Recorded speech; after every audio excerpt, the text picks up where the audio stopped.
back in 2006, we were climbing the buildings to contain isolated target. So along with that, all of our equipment is shifting. Everything is not working the way it needs to work. Mm-hmm. So I wrote down ideas in my war journal. I revisited ideas that I had, which was one of them was the gun belt.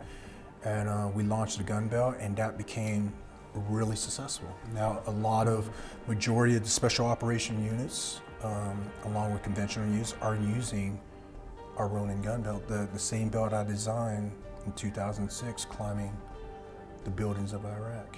Can you talk about some of the blades designs that you have? So I understood the difference between a fighting blade and a universal kind of survival blade. Yeah. Okay.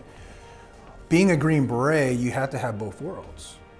You know, I lived in the jungles of the Philippines and Malaysia, and we had to have blades that are able to build shelters, make fire, you know, and stuff like that. And also breach into the lethality range if need to be. So the balance has to be there, the geometry of the blade has to be there.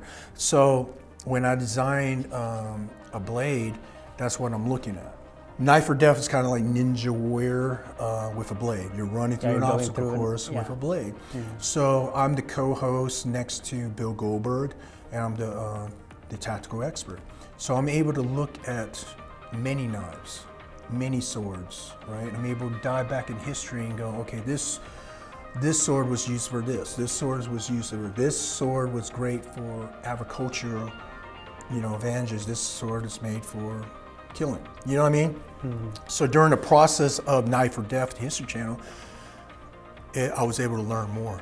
When I got out on my path of a Ronin, I knew that one of my strengths was blade fighting, all right? So I approached my former teammates and I asked them to build me the Sakura blade. The samurai look at the Sakura or the cherry blossom as a symbol for life. It's beautiful, but short-lived. Mm-hmm. Therefore, every moment of our lives, we must live in that moment and we must cherish every moment. So I label that blade called the Sakura.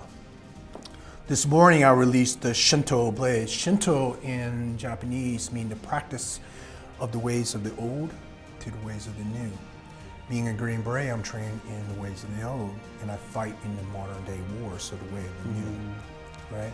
So I thought that was very fitting that that blade was named Shinto blade. I wanted a blade that was a survival blade. I wanted a blade with a heavy mass. It had a downwards tip to it, so it gives it that axe chopping capability. So if you're in the jungle, you have to chop to build shelters. You have to, you know, make fires. But then the balance of the blade is right towards the guard, so it allows the blade to spin and move. So it's a great fighting blade. And where can we find more information on that blade? Yeah, so you can check us out at www.ronintactics.com. Please follow us on Instagram at ronintactics.com and Facebook at ronintactics.com. We do release media content, we release training. This year I plan to travel all through the United States and train the students on the way at the Shinto blade. Group here in collaboration with By the Edge. In collaboration with By the Edge with Doug.